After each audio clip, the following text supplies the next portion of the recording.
हनुमान चालीसा 15वीं चौपाई। सहस बदन तुम्हरो जस गावे, अस कही श्रीपति कंठ लगावे। पहली पंक्ति सहस बदन तुम्हरो जस गावे। यहाँ सहस बदन का अर्थ है हजार मुख। इससे संकेत मिलता है भगवान शेषनाग अनंत की ओर, जिनके सहस्त्र मुख हैं। अर्थ यह है कि भगवान शेषनाग अपने हजार मुखों से निरंतर हनुमान जी का गुणगान करते रहते हैं। यह कोई सामान्य प्रशंसा नहीं, बल्कि ये दर्शाता है कि स्वयं भगवान के स्वरूप शेषनाग, जो सृष्टि के आधार हैं, वे भी हनुमान जी की महिमा का पूर्ण वर्णन नहीं कर पाते। क्योंकि हनुमान जी का चरित्र केवल पराक्रम का नहीं, बल्कि उसमें असीम भक्ति, नम्रता, त्याग और सेवा का अद्वितीय संगम है। राइट फिंगर जब शेषनाग जैसे महान देवता, जिनके मुख से स्वयं वेद निकले हैं, हनुमान जी की स्तुति करते हैं, तो ये बताता है कि हनुमान जी का महत्व केवल भक्तों में ही नहीं, बल्कि देवताओं के बीच भी सर्वोच्च है। तुलसीदास जी इस पंक्ति में कहते हैं, हे हनुमान जी, आपकी महिमा इतनी महान है कि उसे गिनना असंभव है। स्वयं शेषनाग भी आपके गुणों का अंत नहीं पा सकते। दूसरी पंक्ति अस कही श्रीपति कंठ लगावे। इस पंक्ति में तुलसीदास जी ने वह अत्यंत भावनात्मक दृश्य दिखाया है, जहां भगवान श्रीराम स्वयं कहते हैं कि हे हनुमान, तुम्हारी कीर्ति का गान सहस्त्रमुख शेष भी करते हैं, और यह कहते हुए वे हनुमान जी को अपने गले से लगाते हैं। यह वह क्षण है जब भक्त और भगवान के बीच की सारी सीमाएं मिट जाती हैं।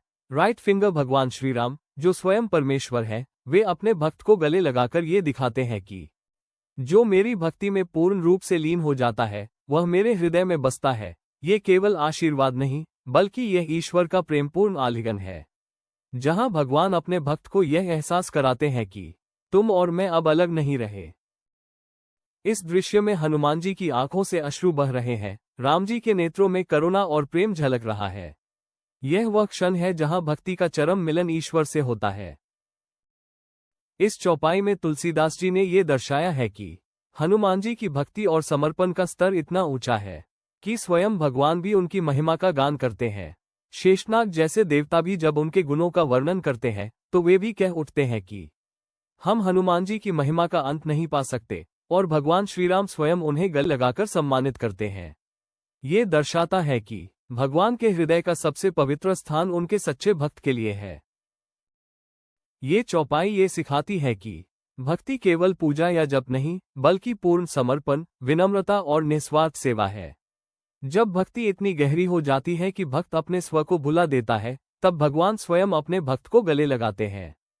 हनुमान जी का जीवन यही सिखाता है कि जो भगवान का कार्य ईमानदारी और प्रेम से करता है, भगवान उसे कभी अकेला नहीं छोड़ते। इस 15वीं चौपाई में भक्त और भगवान के अंतिम मिलन का दृश्य है, जहां भगवान स्वयं कहते हैं कि हे हनुमान, तुम्हारे गुणों का वर्णन कोई नहीं कर सकता, और फिर प्रेम से उन्हें गले लगा लेते हैं। ये चौपाई भक्ति, प्रेम और समर्पण की पराकाष्ठा को दर्शाती है। सहस बदन तुम्हरो जस गावे, अस कही श्रीपति कंठ लगावे। राइट फिंगर ये हमें सिखाती है कि सच्चा भक्त वह है जो केवल भगवान के कार्य में लगा रहे, बिना किसी अहंकार या इच्छा के, क्योंकि ऐसा भक्त स्वयं भगवान के हृदय में स्थान पा लेता है।